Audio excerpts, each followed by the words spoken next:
we want to offer you a complimentary CTP bundle. That's right, it means the Certified Treasury Professional exam and access to the AFP preparation platform for free. To participate in the contest, you simply need to share the LinkedIn post that we just published and tag both the AFP and Corporate Treasury 101. Hey guys, Sam here. Just very quickly before we start, Guillaume and I have partnered up with Automation Boutique to write a brand new ebook for you guys called Going Beyond the Buzzwords.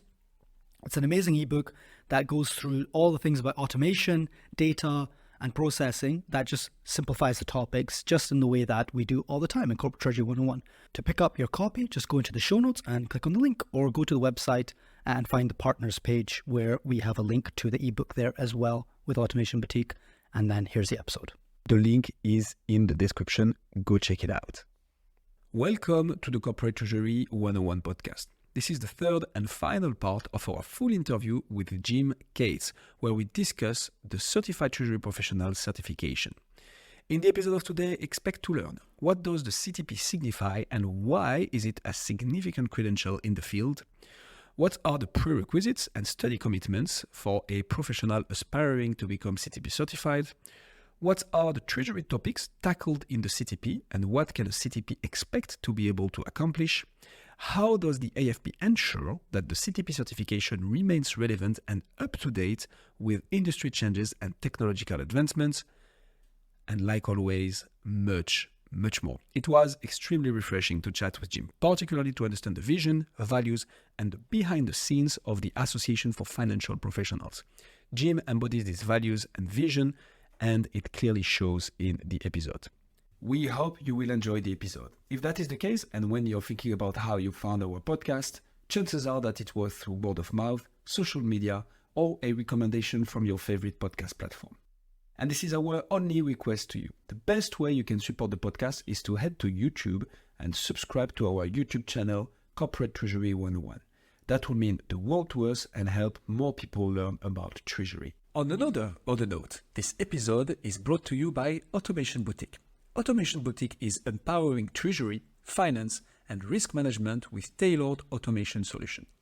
They use robotic process automation, or PA, AI, APIs, and Power Query to create automations that can work with your existing systems. We partnered with Automation Boutique as we really like their approach to innovation and how they help the industry. For this partnership, they came up with an AI-powered automation self-scan that can help you find out if a business process is suitable for automation and how to best get started. It is totally free, non-intrusive, and only takes about 15 minutes. What's great is that the report you will get from the scan helps you determine if the benefits of the automation outweigh the costs. If you want to have a look, head to the link in the description or to automationboutique.com/Corporate Treasury 101. And with all that being said, please welcome Jim Kaitz.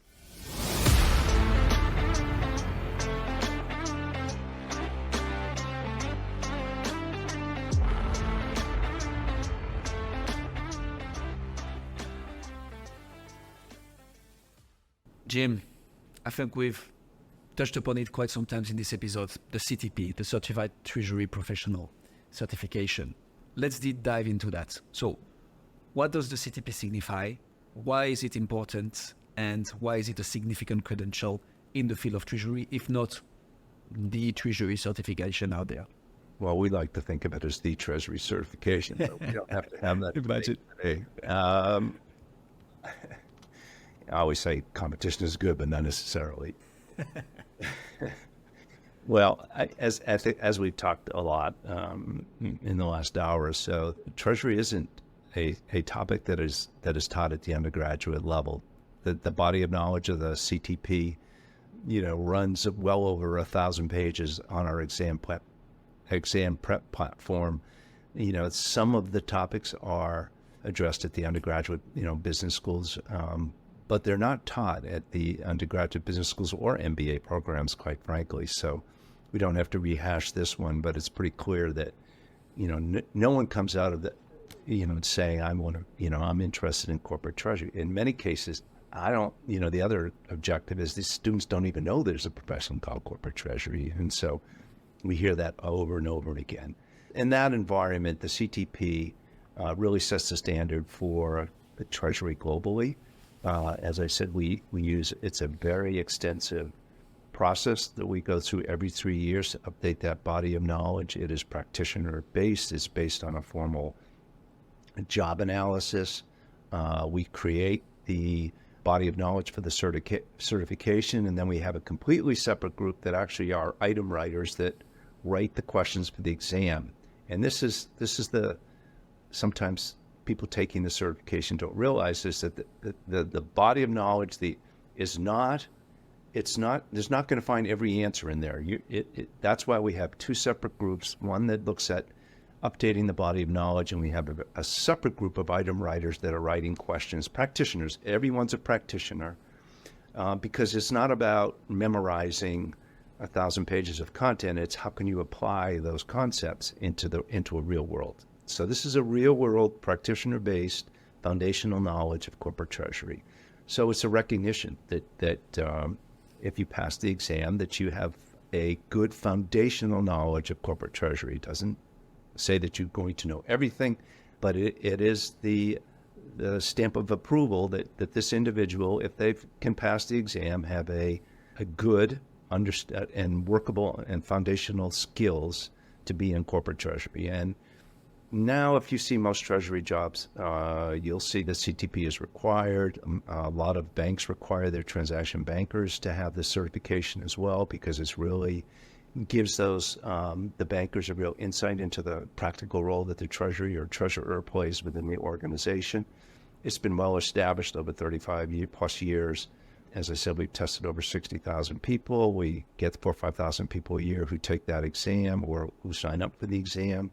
And if you talk to people that have it, it is the gold standard for someone who wants to be in corporate treasury, and it demonstrates competence, and it gives the boss at least the comfort that this person has really studied. It's for the 6 months or so and taken a rigorous exam, and so I think it's that rigor and it's the reputation of the CTP that it is I like to say kind of the gold standard for someone who wants to be in corporate treasury.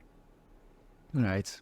So what does the journey look like for somebody who would like to undertake or obtain the CTP certification? You mentioned 6 months of studying, then a thorough exam. What does it look like? Like what one would expect to have to study for the CTP? What are the areas they touch upon? Give us the whole picture. Yeah, it's pretty extensive. I will tell you, I've had corporate treasurers who have taken it because, for the AFP board, we'd like to have, people that have the exam. And I'll tell you, they're sweating it, taking that exam, because what you don't want to do is say, well, I've been in corporate treasury for the last 10 years. I can do this. I mean, so it is a comprehensive undertaking in all the topic areas that one would think were typically a treasury, but one necessarily didn't learn, and then being able to take those concepts, as I said, to apply them in real world circumstances. Depending, again, on how much you maybe been in treasury, or if you're new to treasury, then I think you're going to have to, study a lot harder. The mistake some people make is, well, I've been in treasury or I've been in FP&A and I can do this. Well, I'll tell you what happens. If you don't study, you fail. It's just the way it works. Mm-hmm. And I think, and it's a proctored exam. We use peer review, so you can test anywhere, literally around the world. It's I believe a 3-hour exam. It is multiple choice exam. Multiple choice, right? Yeah, it's not an easy exam. I mean, our pass rate is 50-60%.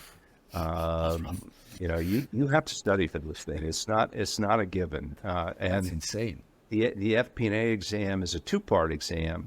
That second part of that exam is budgeting and forecasting, and you actually have to build a model in an Excel-like spreadsheet, and it's a real challenge. And that's actually, quite frankly, where a lot of people, whether you're in Treasury and or FP&A, you can't.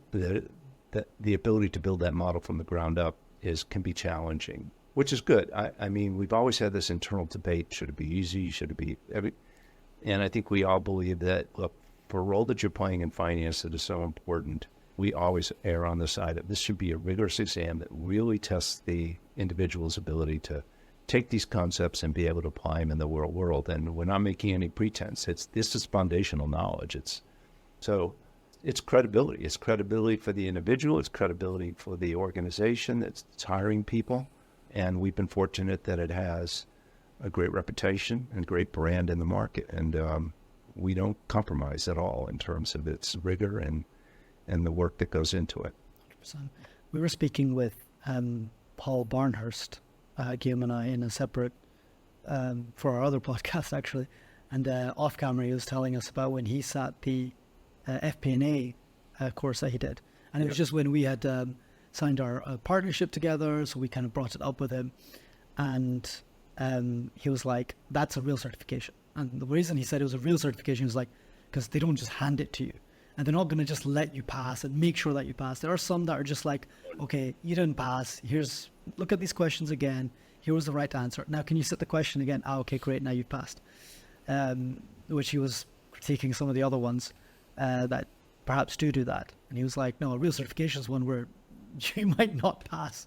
And to get it means that you do have a certain knowledge and you did perform. Yeah, I will tell you, I'm sure he'd be willing to, our chairman took the exam. But what's interesting, they'll all attest to the rigor. And I can tell you that I've had treasurers that were on our board and from very big companies, I won't give any names. And they, when they knew the week was coming, they'd call me, Jim, how did I do? Or wanted me to, nope, you're going to have to pass this thing. I mean, they were sweating bullets. That's good. Because it also says to their staff and it brings credibility. Yeah, it is valuable. And it's just something we're not going to compromise on, because you're talking finance. You're talking the office of the CFO. You want people who are really well qualified to do these things. And so, as I mentioned, keeping that rigor is very important to us, maybe at the expense of, getting more people to take it. But then you devalue the brand and what it really stands for. And we're just not willing to compromise. We're not willing to compromise on, conference sessions, and we're not willing to compromise when it comes to our standards for our certifications. And is the prep course a requirement to take the exam, or is it just highly, highly recommended because that's going to give you the details to be able to pass? Yeah, so for the CTP, we actually do still print a body of knowledge that's like 6 inches thick. And if you think you want to read through that, great. But we put a lot of resources into our 2 exam prep platforms, which are interactive, on demand, pre-tests, post-tests. They really help guide you through the process. That's really the preferred way to study for.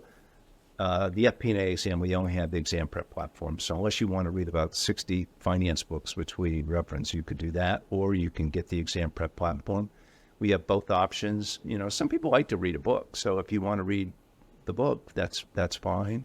Then we have review courses and things of that nature. But the exam prep platform is very interactive. And that's the way most people like to learn, and taking those pre-tests and post-tests, and then it'll identify the areas where you have competency, and then areas that will specifically say you need to go back and start to learn these concepts a little bit better. So that's the preferred method, I think, for study. People can just study with the textbook, but the exam prep course is obviously going to give you it taught to you. But it's the textbook that the exams based on, the CTP. Only the CTP has the text. The FP&A exam is the exam prep platform. Very interesting.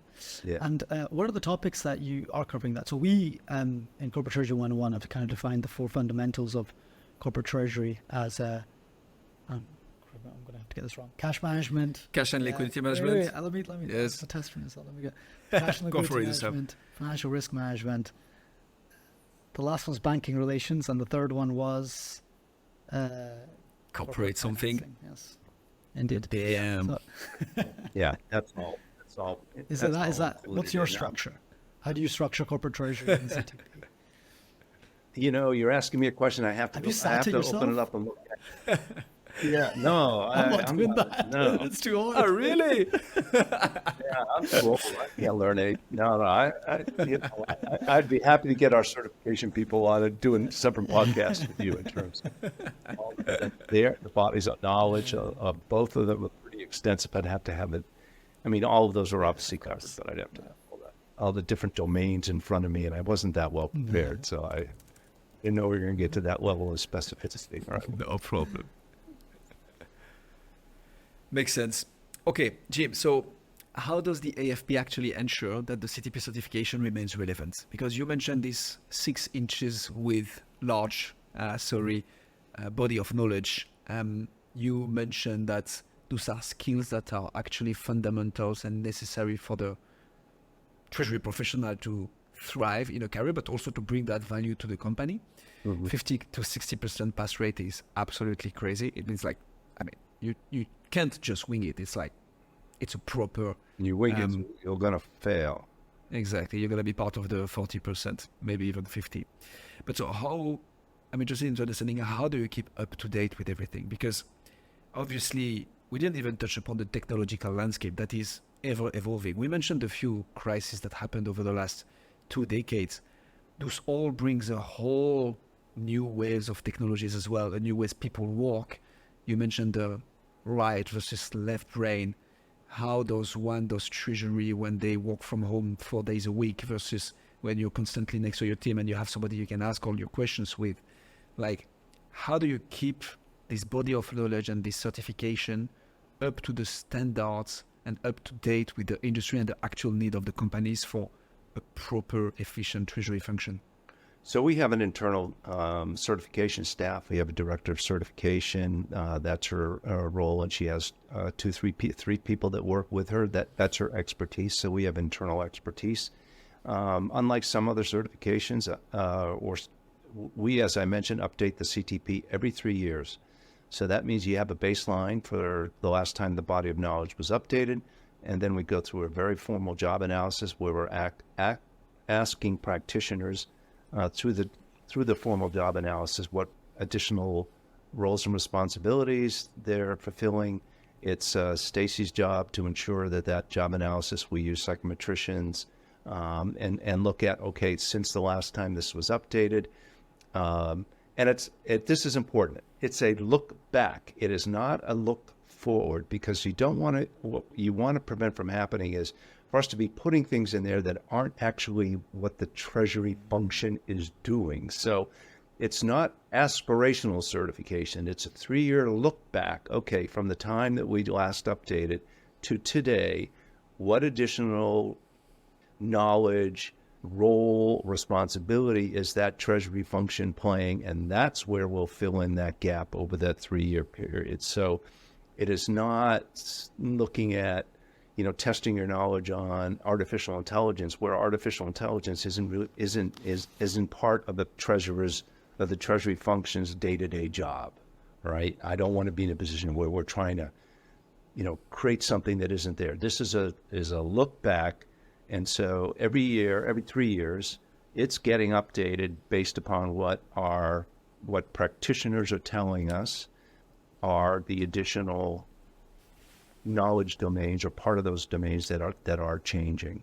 So again, it focuses on actually practically what you should know to be successful as a treasury professional today. Makes a lot of sense. So it's not a buzzword certification. It's not going to be AI is taking over your role type of certification. No, it's much more about what's actually happening. Correct. I mean, if AI isn't playing a role in the treasury function, then why are we testing you on the AI? Because it's not going to help you on a day-to-day basis. When we begin to see maybe the impact that AI might have on the treasury role, we'll do the look back and say, okay, now these are the skill sets you're going to need. Now, things like data analytics, communication skills, those are now all part of the certification, because we know that those are critical components of being effective as a treasury professional. Jim, do you take stuff out? So you said you look back. We're not. Yeah, I'm sorry.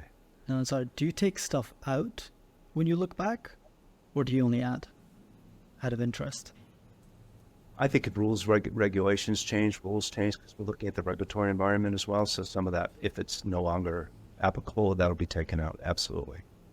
Unfortunately, the very few things that get taken out, they tend to get added in, which is a good thing. I know they all grown, I can't believe this, but that's good for the profession, because if that book was, if it was getting smaller, we got a problem. Now that's easy for me to say because I don't have to take it, but I think it demonstrates to someone that this is a growing field in finance. So I take that as something really positive. So in practical terms, Jim, what impact does having a CTP certification can bring to one's career? How does it impact your career? Well, it's pretty well documented. You get it in cases. Perfect. Yeah, you're going to move up in your career, and you're going to get paid more, which is probably the two most important things to people, right? And so, Not too bad. yeah, I mean, and if you're, some cases, it's keeping your job, but in many cases, well, and I tell you what, if you voluntarily take it, and you say, I want to be in Treasury, I'm going to take this exam, I'm going to take the time and to commit myself to this. What does that say to the employer? It says this person cares. This person is really dedicated to lifelong learning, which is another one of my big passions, is keeping people focused on this concept of lifelong learning. And so, the CTP is a point in time, but it demonstrates, hey, this person is really committed to the profession. And I think that's important to distinguish yourself within your organization, and it'll help you with your internal career, or it'll also help you maybe looking for that next job if that's what your focus is. But we've done the data. We know that it helps in, certainly helps in increases your salary, it increases your job prospects, and it increases your ability to move up in an organization. All pretty good things. Yeah. You drew parallels earlier with the Harvard and Princeton conference sessions, and I guess when I think of those institutions, it comes with a reputation, right? I have seen on LinkedIn people put CTP at the end of their name. Have you heard from employers about we're looking for CTP people? Oh, we measure that. Okay. We know we look at all the time. There's a Jeff Glenser on our team as a chief operating officer. We actually every month try to quantify with a sweep how many organizations are requiring the CTP or saying a preferred designation. We do that for both. Employer recognition is the most important component of that, because if the employer recognizes it, then guess what? The employees are going to decide to have it. So it's a two-pronged strategy to ensure that employers know about the certification, as well as for the individuals. And so it's a nice win-win situation. But yes, that's something we're always measuring and trying to see what, you'll see in how we promote it, which companies that, are Learning out. Well, a lot of times it's required or certainly preferred. Do you see MBAs as like competition almost? Because you do sometimes say CTP or MBA. Can you call the CTP a equivalent or replacement for an MBA for a specific treasurer? Yeah, I'm not under any illusions. I mean, if you're an organization looking for a qualified treasurer or finance person, I mean, you want to put the people that you'll consider. MBA, sure, it's a competitor, but if you're really looking for someone who actually has treasury knowledge and they pass the CTP, chances are you put the two up against one another, and that CTP is going to know a whole lot more about treasury than someone who's got the MBA. But there are many factors that a company looks at. Competition, we have to deal with the competition, and we have to distinguish the certification from other things. So that's just part of life, right? Yeah. So, Jim, once you have the CTP, is that it? Are you set for life, or should you, and do you have to, I think you mentioned earlier the credits that you need to have, but do you have a certain number of credits you need to still get year after year, even after you validated the CTP? I think you also mentioned on the prep platform, have pre-exam and post-exam.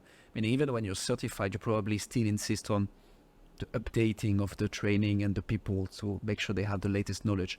So how do that all work? And also, how do you get those credits year after year?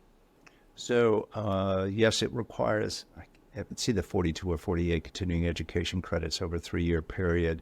Obviously, the AFP annual conference and all the things that we do get CPE credits. Well, also, our certification department will, if you apply for continuing education credits, they'll look at the curriculum, and so you can get them from other providers as well of the content. I think anyone who says, I know everything and I don't need to learn anything going forward, good luck. That's one of my big, as I mentioned, I think earlier, one of my big passions is this concept of lifelong learning and being committed to lifelong learning. I could, quote from Aristotle to Einstein to whoever you want, I think that it's both an individual motivation and I think internally organizations need to encourage it and provide the opportunity for their employees. You look at employee surveys and especially younger people coming, the millennials, are not going to work for companies that aren't going to help them be successful in their jobs. You see it time and time again, and I don't blame them. And I think that, how a company makes a commitment to their individuals to help them learn, to help them be more successful, to help them learn new things and encourage, those are going to be the companies that win over the long term. And I think that's why you see 6,000 to 7,000 people come to our annual event every year. It's why we have the membership, the certification, those things continue to grow. And I think skills-based, again, if you see, there's a lot that's in the daily media about how employers really are looking at skills-based education. Do you have the actual requisite skills to be effective at these jobs? And it means, and we've identified those skill sets. We know what you're going to need to be the foundational knowledge for Treasury or the foundational knowledge for financial planning and analysis. And that's why it makes a compelling case at universities to say to them, okay, supplement your undergraduate education with a skills-based curriculum that's going to help your students be successful when they walk out of the university. So getting up there in age myself, but I'm always trying to learn. And is there a better way to do something? And I just think, quite frankly, those are the employees that I'm looking for. I don't want someone to say, I know everything. So, okay, if you know everything, then why are you working for me? So, that's what any employer, you would think any good manager would want people who really want to learn and to continue to learn and to voice that. So to me, it's very important. And I think, at least to the extent that I have a sounding board, it's something that I really I really try to talk about and promote to finance and treasury professionals. It's how critically important it is. Could have not said it better. Jim, thank you so much for all the amazing insights today. Anything you would like to add about the AFP, the CTP, or any of the different points that we touch upon? If someone's listened to this whole podcast, they're probably exhausted at listening to it. So I have nothing more likely other than to thank you, both of you, so much for the opportunity to talk with you today. It's been really fun and great. It was our absolute pleasure. If people would like to know more about you, the AFP, the CTP certification, where should they go? At www.afponline.org. And if you want to get a hold of me, just send an email to that web address, and I'd be happy to respond or find someone and get you the answer. Likely it won't be me being able to get you the answer, so I'll make sure it comes to the right place. So it's perfect. We put all the links in the description. Jim, thank you so much. My pleasure. Thank you. It's been great.